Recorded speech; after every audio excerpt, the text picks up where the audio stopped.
It's your girl Bondi Blue, and I am back from the gym, bitch. Yes. So, as a bitch, okay? Like, I'm just telling y'all right now, I'm trying to stick with it, y'all. I'm trying to stick with it this go round, because y'all, I'm in my late 20s now. I don't want to be entering into my early 30s on fuck shit and then it be too hard. So I'm trying to like get into the habit of it now. So when the shit don't work when my shit not working no more, you know what I'm saying? I'm not all out of control and out of shape and shit like that. But anyway, y'all, oh my God, like, oh my God. Yes, patience. When your hair grow out and it finally gets to like the length you always wanted it and you get all bucked up about it, that's where we at right now. Y'all, Love and Hip Hop was fucking boring. Can I be real and say that? I was bored. I felt like, what are we here for exactly? Black Ink Crew was a little bit more interesting than I thought it was going to be. But y'all know I had to be to sleep last night. So it wasn't no, I didn't really know. Okay, I only saw the first half of Love and Hip Hop before I kind of changed it to the Fosters and then went to sleep. Because I can't go to sleep with Love and Hip Hop on. There's too much shit going on. The Fosters, on the other hand, I can kind of mellow out. You know what I'm saying? Even though I can't wait to watch it to see what happened. Anyway, so let's get into Love and Hip Hop, y'all. I'm gonna stop. All right. Cisco flirting with Sin in the studio and her seeming embarrassed and smitten. That's what I wrote down. Okay. I'm just gonna say this. I don't want this to happen. I'm not here for this at all. I do not want Sin's beautiful, fine, genuine, sweet self to get with Cisco's manipulative, kind of emotionally challenged ass. Like, he's not cute enough. He's not bad looking, but he's not cute enough for the type of shit that he will put her through. Even though he's being a gentleman and soft speaking and Denzel eyeing it out, he's like squinting, you know what I'm saying? And he's talking a lot, you know what I'm saying? But talking soft and bringing flowers and candies and lighting candles and shit. Like, he is laying it on thick, and his sentence is like, oh my God. Like, I just, like,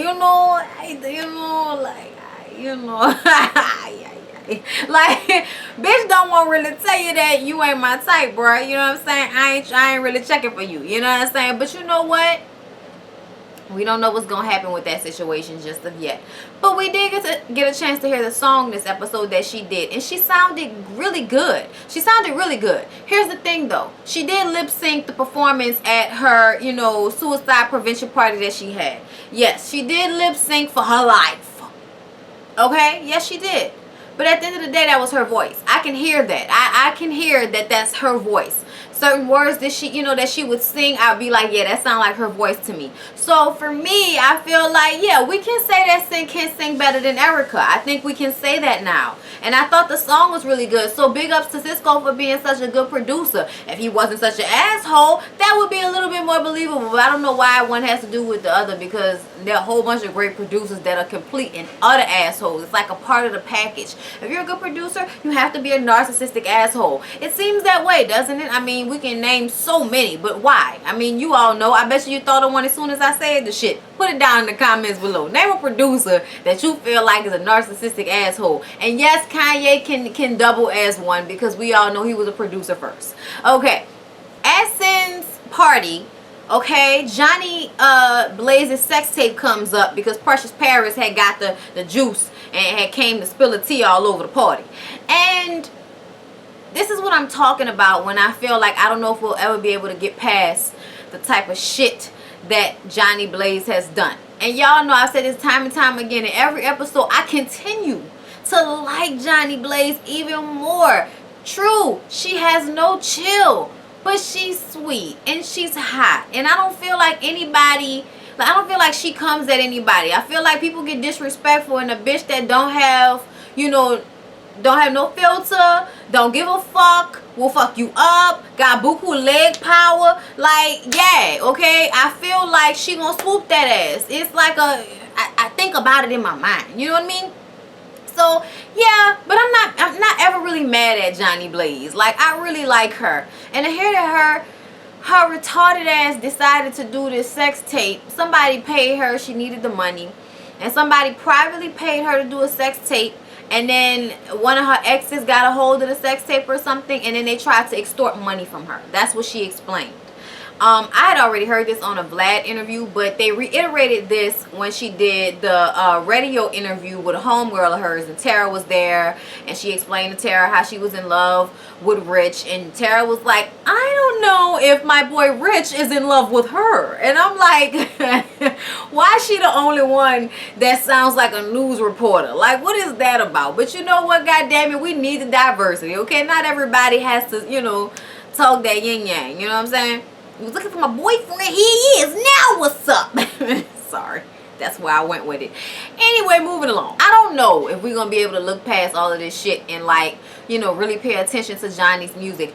It's going to have to be on some different shit. The music is going to have to be exemplary in order for us to, like, fully pay attention to it.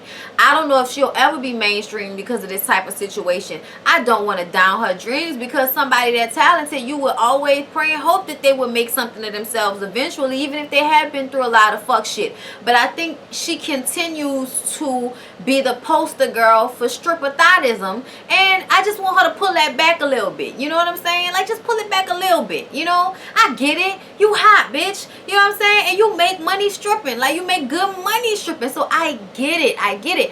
But you can't have both. And that's real shit. You can't have both. You gotta get off the pole and retire that fucking lifestyle and change your shit up and get all like black girl 90s, not earthy, but like, you know, bare, you know what I'm saying, but not too bare, like natural makeup, perm, you know, good weave, but not like ass out, turned around, you know, stupid fucking makeup everywhere, stupid ass Rapunzel weave. Yeah, we need to pull some of that shit back a little bit and like strip you down some, you know what I'm saying? And then I feel like you can be reintroduced, you know what I'm saying, as an artist. For real, because I feel like she has it in her, y'all. If she could just calm down and learn when it's time to fuck somebody up and when it's not. Like, if it ain't about your money, it's not about your blood family, don't worry about it. They got their own shit. They grown, they got their own shit. You know what I'm saying? You want to really help people, become a fucking activist, okay? There's nothing, or you know, a philanthropist. There's nothing better that people love than somebody who went from a bad girl to a philanthropist, i.e. Angelina Jolie, okay? And Cisco comes up to Sin with some flowers after, you know, everything at the party. And the only reason I'm bringing this up is because she feels like he's showing her something that does not coincide with the person that Diamond explained. First of all, we have to look at the source. Second of all, we have to believe the source, because who lies about a nigga doing them dirt like that? Like, let's be real.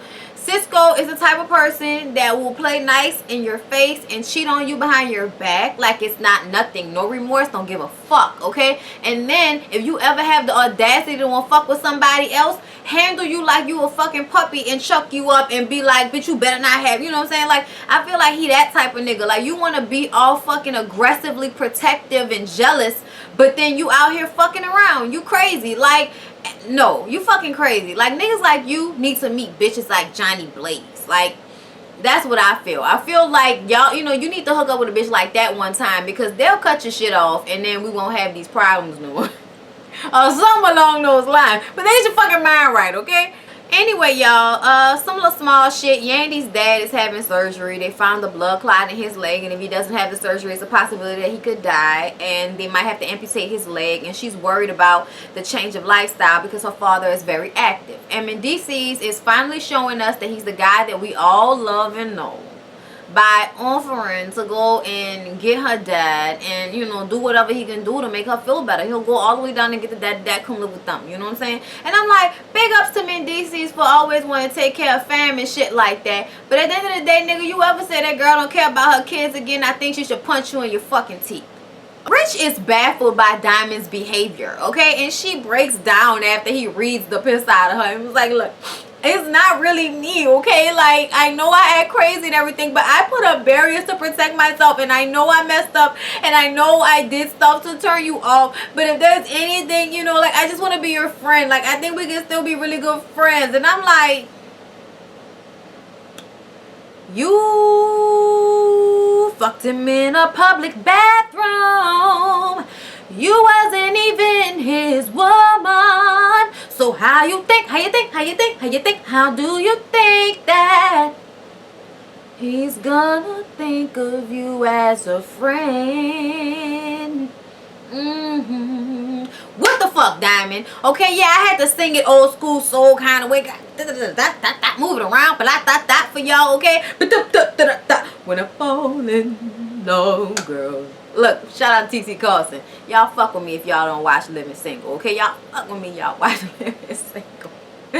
Anyway, y'all, back to the storyline. Y'all, I told y'all I was bored as fuck. We veering. We gonna veer, and y'all gonna be alright with it. Anyway, so yeah. Rich basically tells her that she's crazy. He don't want to be friends with her. She needs to be worrying about herself, and she needs to get herself together. She don't need to be with nobody. And he shakes her hand and bids her adieu.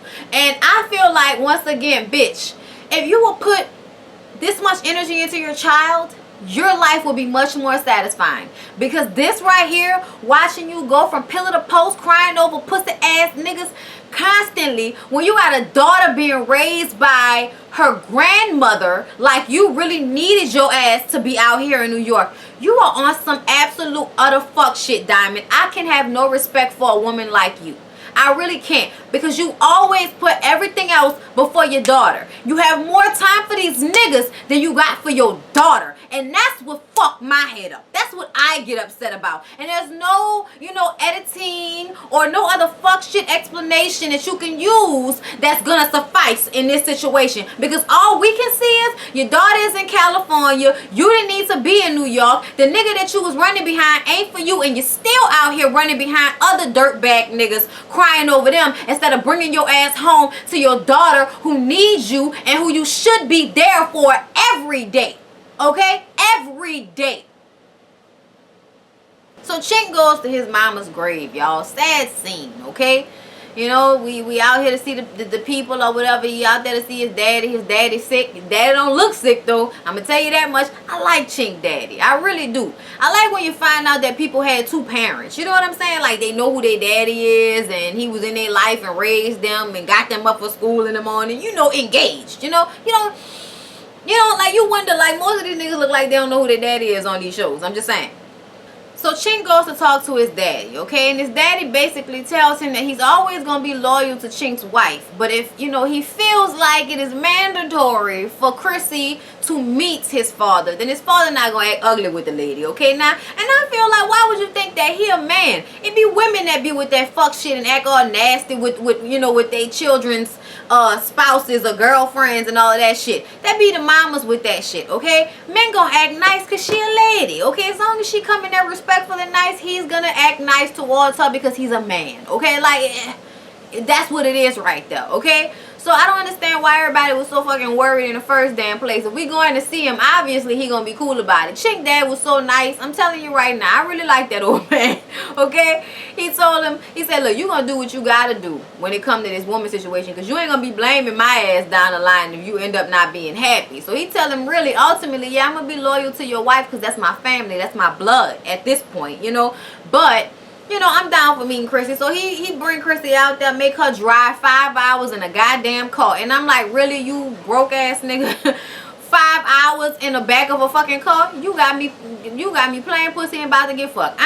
Okay? But anyway, she drives up there and he tells her that the reason why he was upset about the photo shoot that she did, I kept calling it calendar last review, whatever. I be fucking up. But he said that he didn't have a problem that she did it. And I'm like, you a fucking lie. He says his problem was the fact that he didn't know about it. And I'm like, yeah, because if she would have told you ahead of time, you probably would have told her not to do that shit, or you would have been there and told her that some of those poses weren't exactly the best for her. I think that's essentially what he meant, okay? But they kind of get into a little argument about it at first. But then eventually everybody calms down and we go in to meet the daddy, okay? The daddy is very nice and explains that, his marriage might be on its way out. But if she pushes him, he might go in either way. And to me, that was kind of the daddy kind of low-key telling her, yeah, now look, don't get your hopes cut up, because he's still fucking with my daughter-in-law, okay? He's still fucking with her, okay? But if he feel like he want to end up being with you, I'm not gonna be upset about it. He a man, he gotta do what he gonna do. You know, she gets all emotional and is crying about he's always been there for her and all of this type of shit. And I'm like, yo, body language don't even tell me. Like, I don't know. Like, I don't know how I feel about. I need to see them like make out or hug and kiss on one another. They don't never, you know, really touch on one another for me to feel like they're a real couple. Like, I don't know. They're confusing me. I don't know. But hey, whatever. Last episode, last time we saw y'all, you was over her. You canceled that bitch like Nino Brown. And now you're bringing her home to see, you know, your fucking daddy. I'm confused. Whatever. So Precious Paris meets with Sin and tells her that she's leaving Dollars Unlimited because her previous management contacted her and promised her that they could, you know, fully be hands-on with her career, which is something she's been asking, begging, fighting for Rich to do, but he has not. So she's gonna go back to her old management team, and she just hasn't told Rich ass yet, but she gonna see what happens. Sin starts to talk about how Cisco has been putting the moves on her, and she feels like he's coming on too strong because she doesn't really know him like that. So, you know, she's not leaving the door closed, but she's not leaving it open either. And I'm like, bitch, what the fuck does that mean? Okay, I don't even understand what that means. I don't even understand what you're speaking right now. Is that Spanish? I don't understand. Because if the door is closed, bitch, it's closed. If it's open, it's open. If the door is open, it can be closed, okay? But once the door is closed and locked, we ain't reopening shit. So I'm gonna need for you to say what it is from the get-go, okay? If you want to fuck with him, say you want to fuck with him. But I honestly think you want to rebound and like the attention. But I don't trust him. We've all seen how he can treat women, how he treated his baby mama. Like, I'm sorry. No. You can do so much better. I mean, if you're gonna put up with that type of fuck shit, at least let the nigga be really good looking and rich. So Rich meets with Johnny so he can chastise her about what happened. But she starts off chastising him, asking him why he continues to hurt her. Basically trying to understand what the fuck was going on with Diamond, since he and her are having sex right now.